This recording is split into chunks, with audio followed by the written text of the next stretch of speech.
We will fight. We will fight Trump's counter tariffs. គណៈបក្សសេរីនិយមរបស់លោកនាយករដ្ឋមន្ត្រី Markey បានឈ្នះការបោះឆ្នោតជាតិនៅប្រទេសកាណាដាដែលជ័យជំនះនេះធ្វើឲ្យលោកបានក្លាយជានាយករដ្ឋមន្ត្រីពេញសិទ្ធិបន្តតំណែងពីលោក Justin Trudeau លោកខនីដែលជាអតីតទេសភិបាលធនាគារកាណាដានិងធនាគារកណ្ដាលអង់គ្លេសបានក្លាយជាអ្នកដឹកនាំគណៈបក្សសេរីនិយមបន្ទាប់ពីលោក Justin Trudeau លាលែងពីតំណែងកាលពីខែមករាដំបូងឡើយគណៈបក្សសេរីនិយមរបស់លោកបានថមថយសម្លេងគាំទ្រ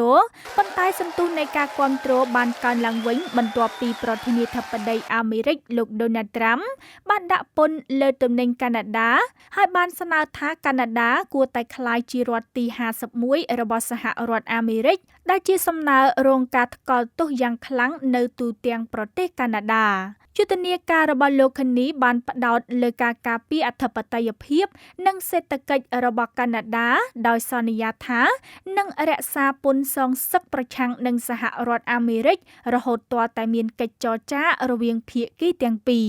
លោកក៏បានសន្យាថានឹងផ្ដល់ការបន្ធូរបន្ថយពន្ធសម្រាប់វណ្ណៈកណ្ដាលរក្សាគោលនយោបាយអន្តោប្រវេសន៍ប្រកបដោយនិរន្តរភាពនិងលើកកម្ពស់សេវាសាធារណៈផងដែរសូមបញ្ជាក់ថាលោក Markey កើតនៅថ្ងៃទី16ខែមីនាឆ្នាំ1965ក្នុងទីក្រុង Fort Smith នៃតំបន់ Northwest Territories នៃប្រទេសកាណាដា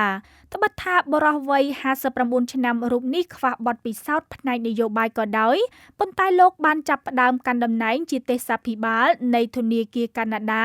ចំពេលមានវិបត្តិហិរញ្ញវត្ថុសកលលោកឆ្នាំ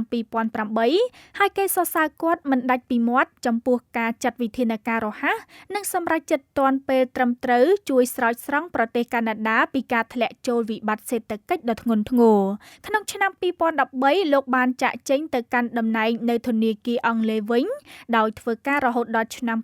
2020ដែលជាឆ្នាំចក្រភពអង់គ្លេសចាក់ចេញពីសហភាពអឺរ៉ុបជាផ្លូវការនៅទីនោះផងដែរគេសរសើរគាត់ថាបានជួយកាត់បន្ថយផលប៉ះពាល់នៃ Brexit ទោះជាការវាយតម្លៃរបស់គាត់ដែលថាការបែកចេញពី EU នឹងបង្កហានិភ័យដល់សេដ្ឋកិច្ចអង់គ្លេសបានបង្កការខឹងសម្បារពីសំណាក់អ្នកអភិរក្សនិយមក៏ដោយ